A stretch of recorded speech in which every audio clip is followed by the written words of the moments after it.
October 25th, 1944, 6:45 in the morning, 20 miles east of Samar Island. Ensign William Brooks, flying a routine anti-submarine patrol from the escort carrier St. Lo, keyed his radio with hands that suddenly wouldn't stay steady. His voice, when it came, carried the kind of disbelief that makes men question their own sanity. Multiple contacts, bearing 320, estimated range 20 miles. Count 4, no, wait. He paused, squinting through the pre-dawn haze that turned the Philippine Sea into grey silk. Counted pagoda masts. Japanese battleships. Repeat, Japanese battleships closing on our position. Aboard the Fanshawe Bay, Rear Admiral Clifton Sprague listened to Brooks' transmission with the sick certainty of a man who has just heard his own death sentence. Sprague commanded Task Unit 77.4.3, call sign Taffy Three, 6 escort carriers, each displacing less than 8,000 tons, 3 destroyers, 4 destroyer escorts. Against them, steaming at 30 knots directly toward his vulnerable carriers, came the most powerful surface striking force the Imperial Japanese Navy could still field. 4 battleships led by Yamato, mounting the largest naval guns ever put to sea. 6 heavy cruisers, 2 light cruisers, at least 10 destroyers. If you're enjoying this deep dive into the story, hit the subscribe button and let us know in the comments from where in the world you are watching from today. The mathematics were brutal and inescapable. Sprague's 6 escort carriers, Fanshawe Bay, St. Lo, White Plains, Kalinin Bay, Kitkun Bay, and Gambia Bay, had been built on merchant ship hulls, mass-produced to defend convoys from submarines and provide close air support for amphibious landings. They could make 18 knots flat out, maybe 19 if you pushed the engines beyond any sane limit. Their heaviest weapons were single 5-inch guns, one mounted on the stern of each carrier, capable of hurling 54-pound shells 7 miles on a good day. The Japanese battleship Yamato alone displaced 72,000 tons and carried 9 18.1-inch guns that could hurl armor-piercing shells weighing 3,300 pounds across, 26 miles of ocean. Each of her main battery shells weighed as much as a small automobile. A single hit from Yamato's main guns could split an escort carrier in half. Sprague's screening destroyers, Johnston, Hull, and Heermann, displaced 2,000 tons each and carried nothing heavier than 5-inch guns. The destroyer escorts were smaller still, built for convoy protection, armed with torpedoes that required them to close within 10,000 yards of targets protected by armor designed to laugh at anything less than 16-inch shells. By every calculation of tonnage, armor, and firepower, Taffy Three was about to be annihilated. The only question was how long it would take, but Sprague did not. Could not have known in that grey dawn that the next 2.5 hours would demonstrate a truth. The Imperial Japanese Navy had been learning painfully since Midway. Wars are not won by superior battleships. They are won by superior industrial systems, by training programs that can replace losses faster than combat can inflict them, by logistics networks that deliver ammunition and fuel to the right place at the right time, and by the accumulated weight of technological advantages compounded over years of industrial production. What was about to happen off Samar would prove, in the most visceral possible way, that Japan had lost the Pacific War long before the first shell landed near Taffy Three. The Japanese had not planned to encounter American carriers off Samar. They had planned to encounter nothing at all except helpless transport ships anchored off the invasion beaches at Leyte Gulf. The entire Battle of Leyte Gulf, 4 separate engagements spread across hundreds of miles of ocean, had been designed around a single, desperate premise. Vice Admiral Jisaburo Ozawa would sail south from Japan with 4 aircraft carriers and deliberately expose himself to Admiral William Halsey's powerful Third Fleet. Halsey commanded 17 fast carriers, 6 fast battleships, and every modern advantage American naval aviation had developed since Pearl Harbor. Ozawa's Northern Force carriers embarked only 116 aircraft, flown by pilots with minimal training. Most of Ozawa's air groups had already been destroyed in the Battle of the Philippine Sea 4 months earlier. The planes he carried into battle off Leyte were barely enough to equip a single American fleet carrier. But Ozawa's mission was not to win. His mission was to die. If he could lure Halsey's carriers away from Leyte Gulf, then Vice Admiral Takeo Kurita's center force, 4 battleships, 6 heavy cruisers, 2 light cruisers, and destroyers, could slip through San Bernardino Strait during the night and fall upon the invasion shipping at dawn. Simultaneously, Vice Admiral Shoji Nishimura's southern force would attack through Surigao Strait from the south. The plan depended on precise timing, effective coordination, and the willingness of the northern force to sacrifice itself completely. It also depended on Halsey taking the bait.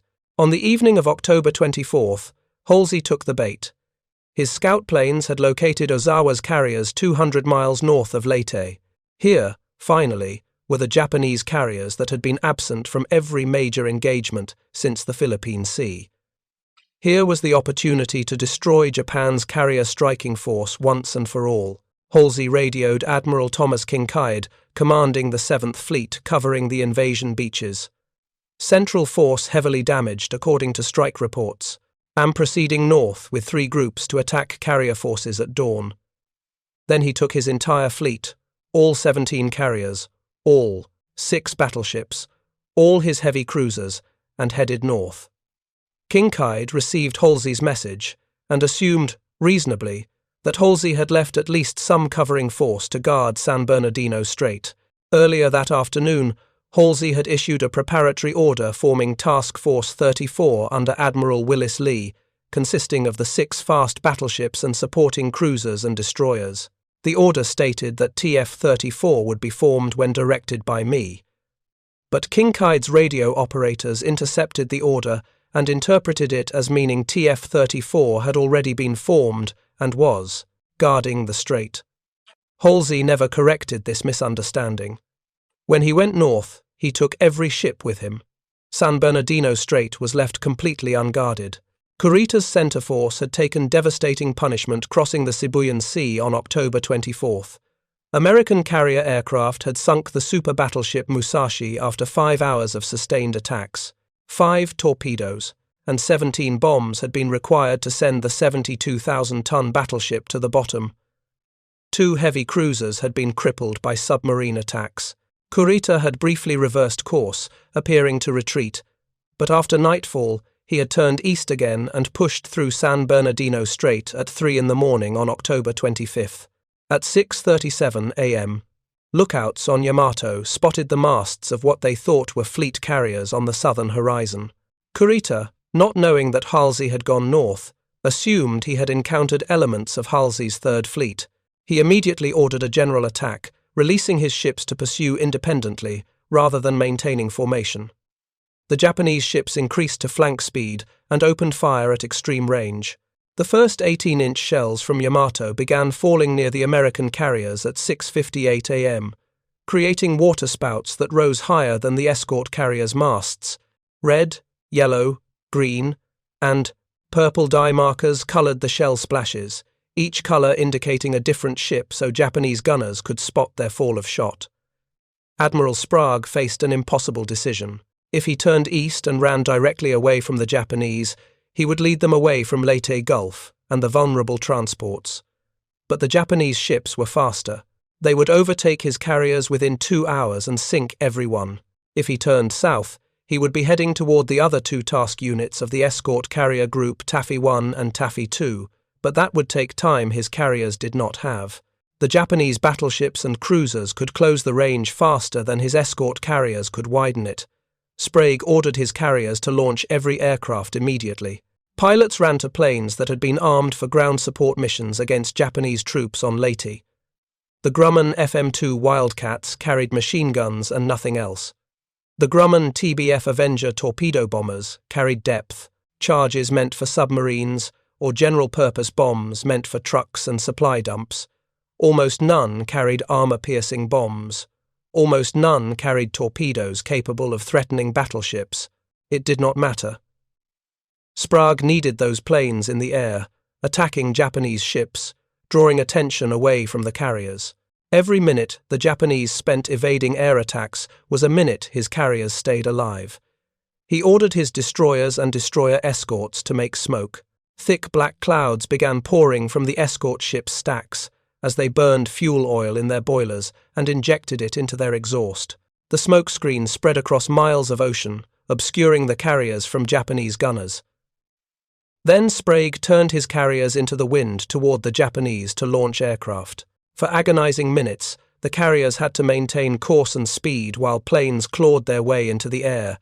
Japanese shells landed closer with each salvo. The destroyer Johnston, commanded by Commander Ernest Evans, did not wait for orders. At 6:54 a.m., Evans turned his ship directly toward the Japanese fleet and increased to flank speed. Johnston was charging 4 battleships and 6 cruisers, with nothing but 5 5-inch guns and 10 torpedoes. Evans' gunnery officer would later describe the moment simply, "We felt like little David without a slingshot." But Johnston had something the Japanese did not expect. She had the Mark 15 torpedo, a reliable, well-tested weapon that worked as designed. She had radar-directed fire control that allowed her 5-inch guns to hit targets beyond visual range in poor visibility. She had a crew that had trained together for months, that knew their equipment and trusted their officers. And she had a captain willing to die to give the carriers a few more minutes to escape. At 7 a.m., Johnston emerged from her own smoke screen at full speed, 7,000 yards from the heavy cruiser Kumano. Evans launched 10 torpedoes and immediately turned back into the smoke, his 5-inch guns hammering at Kumano's superstructure. One torpedo struck Kumano's bow, blowing it completely off and forcing the heavy cruiser out of the battle. The other destroyers followed Johnston's lead. Hole and Heerman charged into torpedo range. The destroyer escorts Samuel B., Roberts, Dennis, John C., Butler, and Raymond joined the attack. These were not ships designed to fight battleships. They were escorts designed to protect convoys from submarines, mounting guns that could not penetrate heavy cruiser armor at any range. But they attacked anyway, launching torpedoes, firing their 5-inch guns at ranges where Japanese shells landed so close that salt spray drenched their decks. The Japanese formation dissolved into chaos. Yamato, seeing torpedo wakes running parallel to her course, turned away from the battle for 10 minutes to avoid being hit. Other Japanese ships took evasive action, breaking formation, losing their optimal attack geometry. And while the surface ships bought minutes with their blood, Taffy Three's aircraft launched and began their attacks.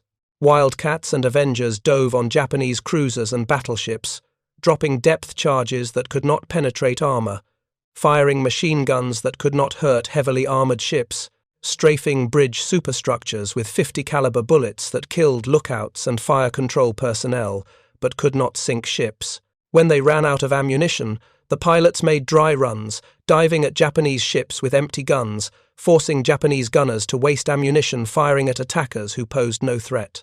Some pilots made more than a dozen attack runs before they were shot down or ran out of fuel. The air attacks could not sink battleships, but they forced Japanese ships to maneuver, to evade, to maintain anti-aircraft fire.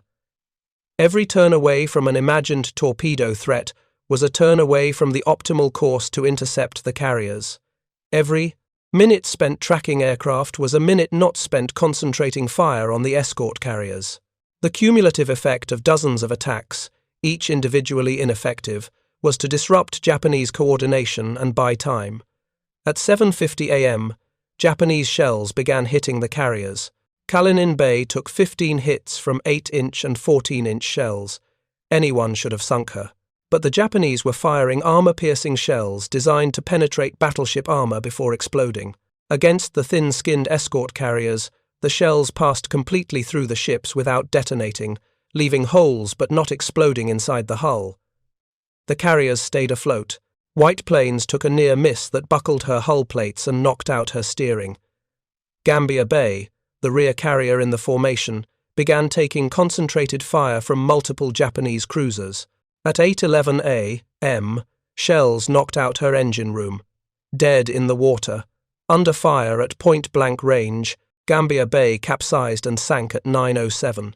The Japanese had sunk one carrier, but they had taken 2.5 hours to do it. And in those 2.5 hours, they had paid a price they had not anticipated. The destroyer Johnston, her bridge shot away, her engine room flooded, dead in the water and burning, had absorbed so much punishment that Japanese ships passing her saluted as they steamed past, honoring an enemy who had fought to the death. Hoel had been torn apart by battleship fire, her entire forward section obliterated. The destroyer escort Samuel B. Roberts had attacked a heavy cruiser column, fired all her torpedoes, and then stayed in the fight with her 5-inch guns until Japanese cruisers blew her apart. But before she sank, Roberts's gunners had fired 600 rounds at the heavy cruiser Chikuma, starting fires, destroying fire control equipment, slowing the cruiser enough that air attacks from Taffy Two's carriers finished her off. The heavy cruiser Chokai had been crippled by air attacks and would be scuttled later that day. The heavy cruiser Suzuya had been damaged by bombs and near misses, her speed reduced, her effectiveness destroyed. At 9:20 a.m., when Admiral Kurita ordered his fleet to break off the attack and retire through San Bernardino Strait, he believed he had been fighting fleet carriers and heavy cruisers. His forces were scattered across 30 miles of ocean, his ships low on fuel and ammunition, his communications disrupted. He had no aerial reconnaissance. He did not know that Halsey's fleet was still 200 miles to the north. He did not know that the carriers he had been attacking were escort carriers, that the cruisers that had charged his battleships were destroyers and destroyer escorts, that he had been 25 miles from the lightly defended transports anchored off Leyte Gulf. All he knew was that he had been under air attack for 2.5 hours, that his cruiser force had been shattered, and that the American carriers he had been pursuing showed no sign of running out of aircraft. So he retreated, and with that retreat, the Japanese lost their last chance to disrupt the American invasion of the Philippines. The Battle of Leyte Gulf did not end at Samar. 200 miles to the north, Halsey's Third Fleet was destroying Ozawa's northern force in exactly the kind of one-sided slaughter the Japanese had designed.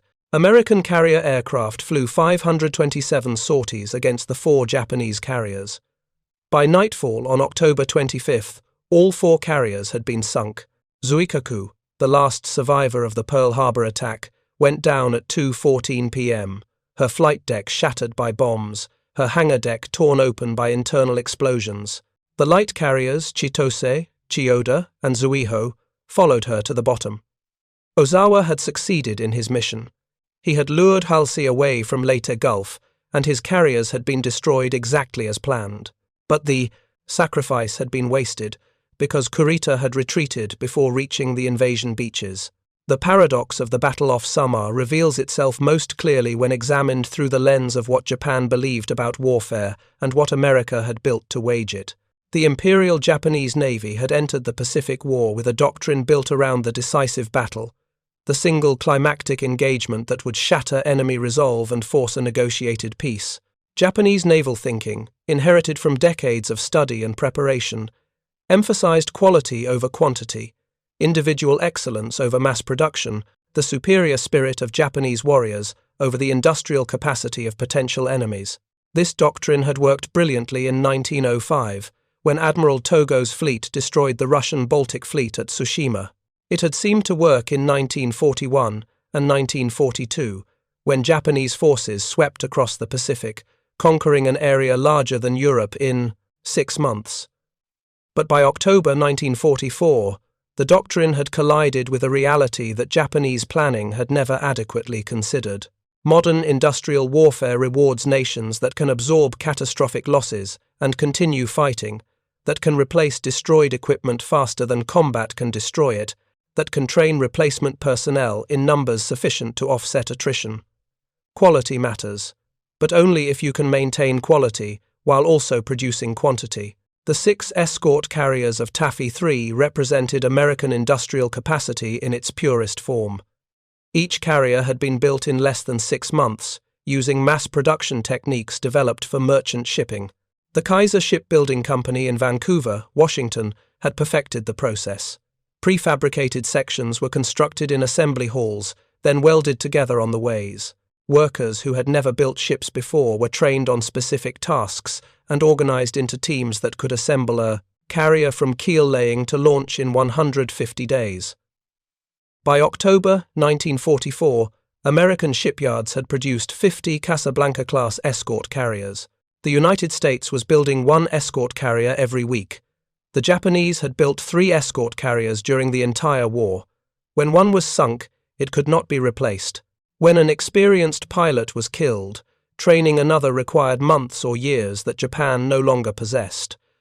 When a heavy cruiser was damaged, repair facilities were overwhelmed with ships requiring attention. The industrial equation had become mathematically inescapable. America could afford to lose ships and aircraft and pilots because American industry produced replacements faster than combat consumed them. Japan could not afford to lose anything because Japanese industry could not replace what was lost. The aircraft that attacked the Japanese center force demonstrated this disparity in the most direct possible way. The FM-2 Wildcat fighters and TBF Avenger torpedo bombers that Taffy Three launched came from aircraft carriers that could be sunk without significantly affecting American air power in the Pacific. Each escort carrier operated approximately 28 aircraft. When Gambier Bay sank, she took her aircraft with her. Those losses were tragic for the men who died, but strategically insignificant. American factories were producing thousands of Wildcats and Avengers every month. Replacement aircraft would arrive at forward bases within weeks. Replacement pilots, trained through an 18-month program that processed thousands of aviators annually, would fly them into combat. If you find this story engaging, please take a moment to subscribe and enable notifications. It helps us continue producing in-depth content like this. The Japanese had no equivalent system.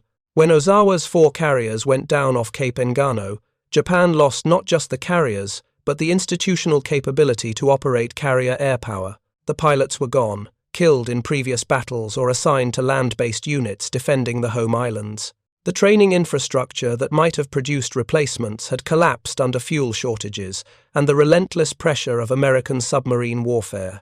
The industrial facilities that might have built new carriers were building merchant ships to replace the tonnage.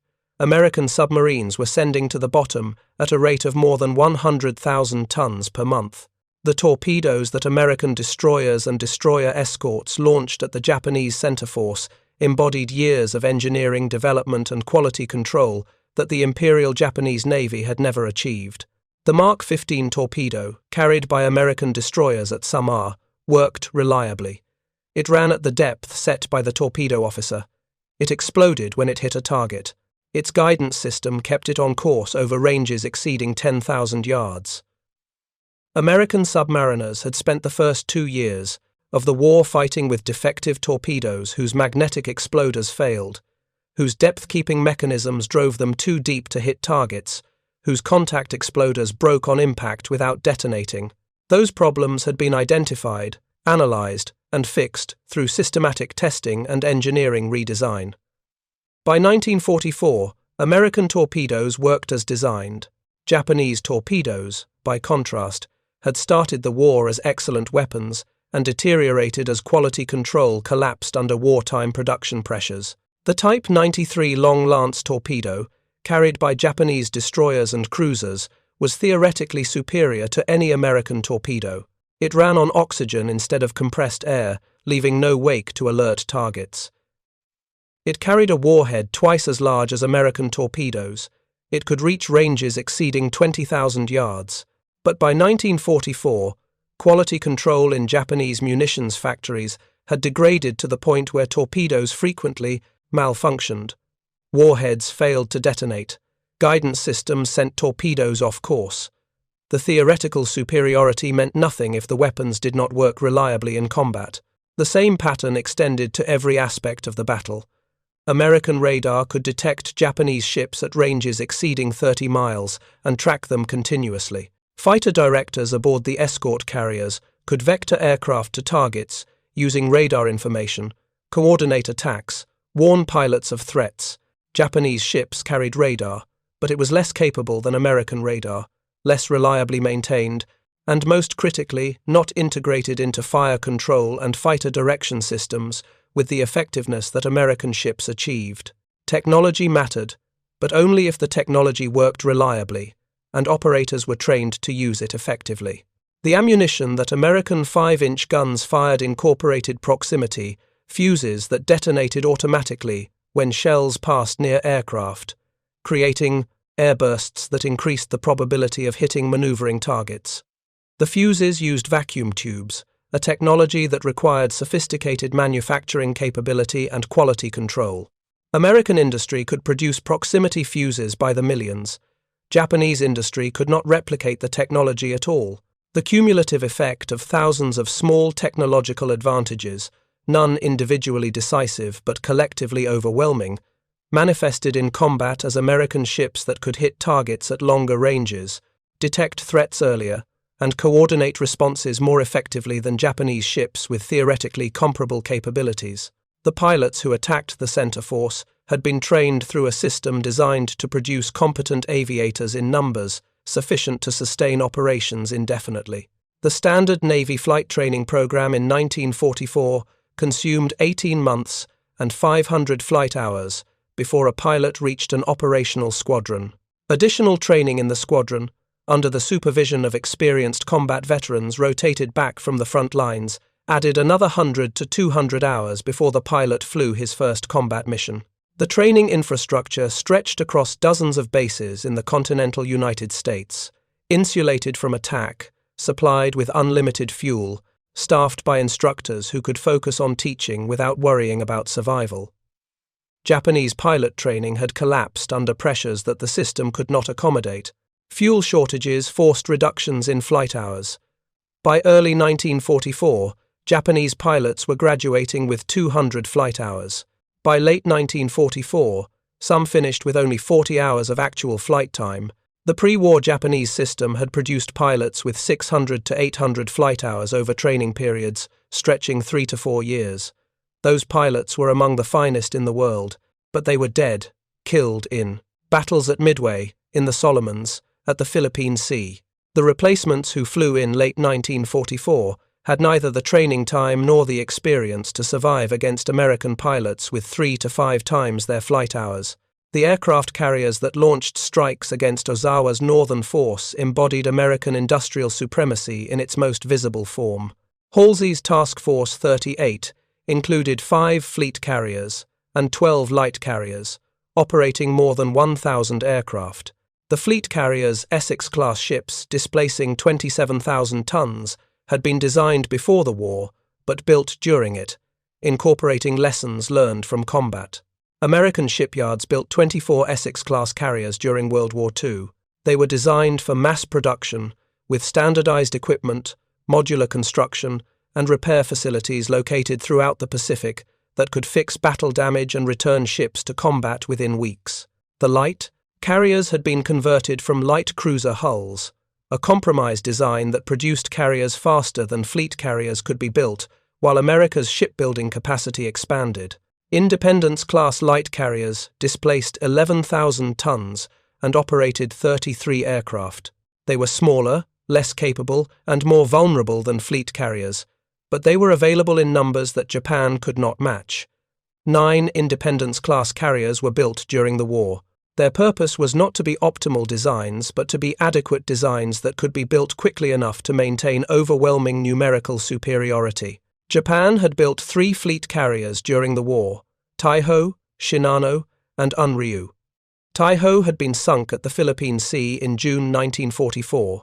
Shinano, converted from a Yamato-class battleship hull, would be sunk by the submarine Archerfish in November 1944 while en route to her fitting-out basin, having never embarked aircraft or trained a crew.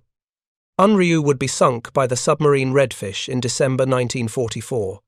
The 3 carriers represented the maximum output of Japanese industry under wartime conditions.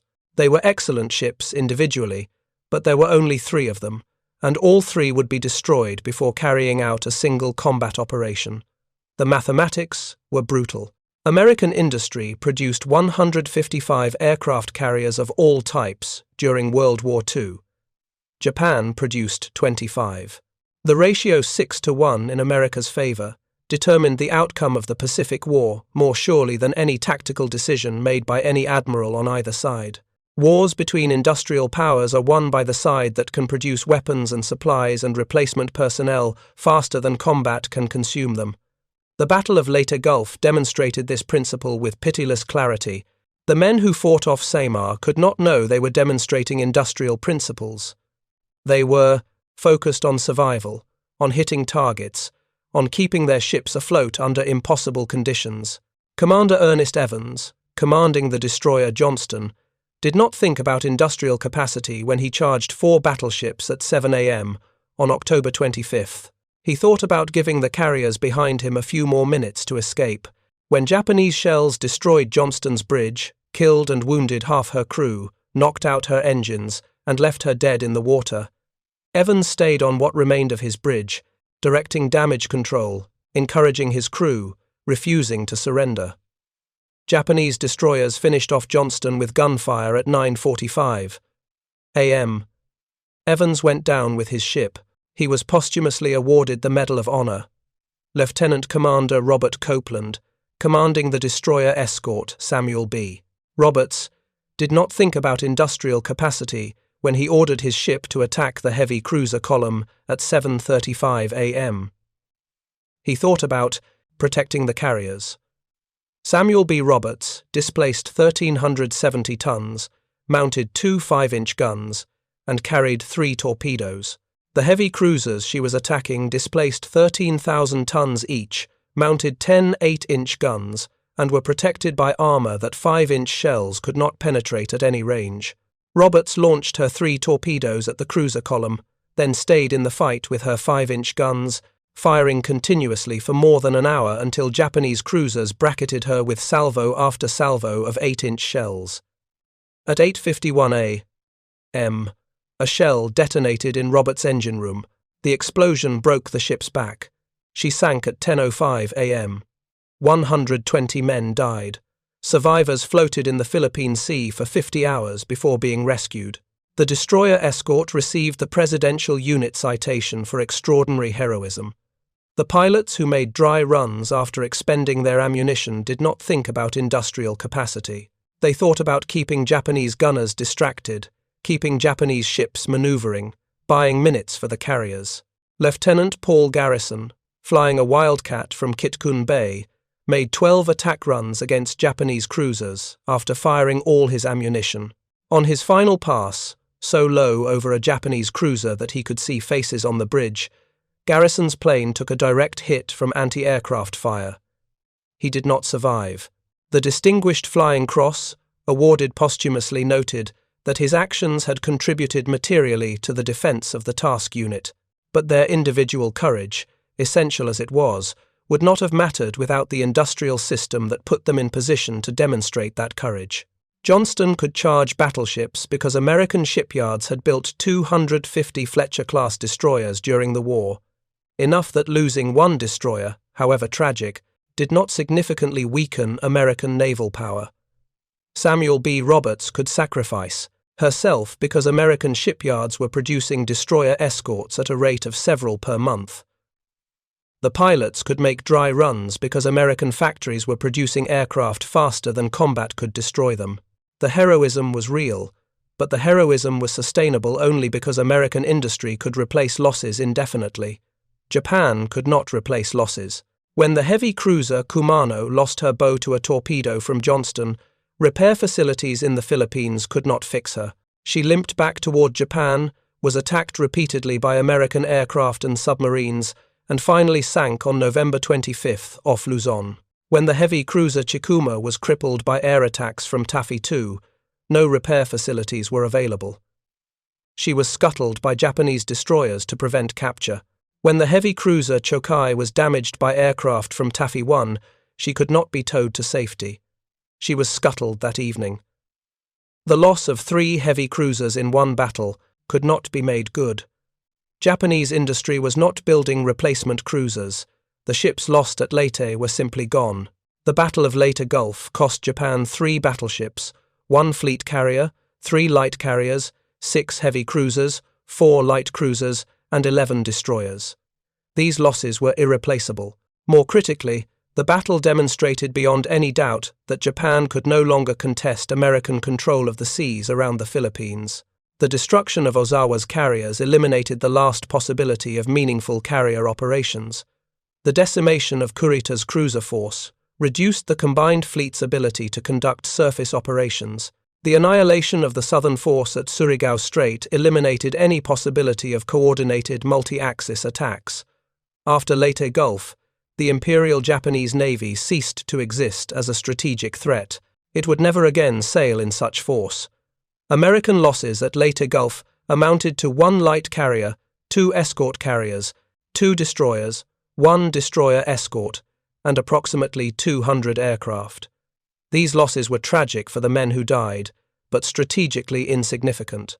The light carrier Princeton, damaged by a bomb and destroyed by internal explosions on October 24th, was one of 9 Independence-class carriers in service. Her loss reduced American carrier strength by approximately 1%. The escort carriers Gambia Bay and St. Lo, sunk off Samar, were 2 of 50 Casablanca-class carriers in service. Their loss reduced escort carrier strength by 4%. American shipyards were building replacements at a rate that would more than offset combat losses. The destroyer Johnston was one of 250 Fletcher-class destroyers. Her loss was mourned by her crew's families and by the Navy, but it did not affect American destroyer strength in any measurable way. The destroyer Hole was another Fletcher. The destroyer escort Samuel B. Roberts was one of several hundred. Destroyer escorts being mass-produced for convoy protection and amphibious support. All could be replaced within months. The aircraft lost represented less than 1 day's production from American aircraft factories. Replacement aircraft would reach forward bases within weeks. The asymmetry was absolute. America could afford to lose ships, aircraft, and men because American industry could replace what was lost. Japan could not afford to lose anything because Japanese industry could not replace losses. The Battle of Leyte Gulf made this asymmetry visible in the starkest possible terms. Off Samar, 6 escort carriers had faced 4 battleships and 6 heavy cruisers, and survived because American industrial capacity had given them enough destroyers, enough aircraft, enough ammunition, and enough training to make survival possible. Off Cape Engano, 4 Japanese carriers had been destroyed because they carried no meaningful air groups, because Japan no longer had the pilots or the fuel or the training infrastructure to operate carrier aviation effectively. The title that brought you to this story suggests that Japan sent 11 battleships to Leyte and that CVE Wildcats sank 4 carriers in 3 hours. The reality is more complex but equally revealing. Japan committed 9 battleships to the entire Leyte Gulf operation across multiple forces. The battleship Musashi was sunk by carrier aircraft in the Sibuyan Sea on October 24th. The battleships Yamashiro and Fuso were sunk at Surigao Strait by American battleships and destroyers in a surface action on the night of October 24th to 25th. 4 battleships, Yamato, Nagato, Kongo, and Haruna, participated in the attack off Samar. They faced not fleet carriers but escort carriers, not heavy cruisers but destroyers and destroyer escorts. They should have annihilated Taffy Three in 30 minutes. Instead, they fought for 2.5 hours, sank 1 escort carrier, and retreated, having failed, to reach their objective. The 4 carriers sunk were not destroyed by CVE Wildcats from Taffy Three, but by carrier aircraft from Halsey's 3rd Fleet off Cape Engano. The Wildcats and Avengers from the escort carriers did, however, contribute to sinking 3 Japanese heavy cruisers and damaging several others. The distinction matters because it illustrates the different ways American industrial capacity manifested in combat. The 3rd Fleet carriers, operating 1,000 aircraft from 17 carriers, destroyed Ozawa's northern force in a conventional carrier strike that demonstrated American naval aviation at its most powerful.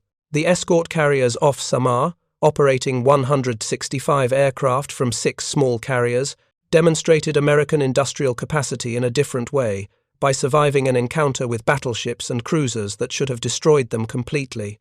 Both outcomes flowed from the same source. America had built an industrial system capable of producing weapons, supplies, and trained personnel in numbers that Japan could not match. That system had been built over decades, expanded dramatically after Pearl Harbor, and by October 1944 had reached a level of output that made American victory mathematically inevitable. Japan's strategic situation after Leyte Gulf was hopeless not because Japanese ships were inferior. Yamato was the most powerful battleship ever built, but because Japan could not replace losses, and America could. The sailors and aviators who fought off Samar on October 25, 1944, demonstrated courage, skill, and determination under conditions that would have broken most units.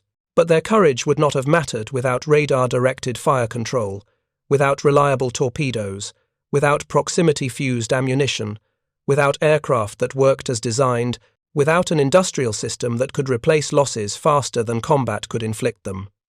Modern warfare rewards the nations that understand industrial age realities and punishes nations that cling to pre-industrial assumptions about warfare. The Battle off Samar proved this truth in a way that no theoretical analysis could match.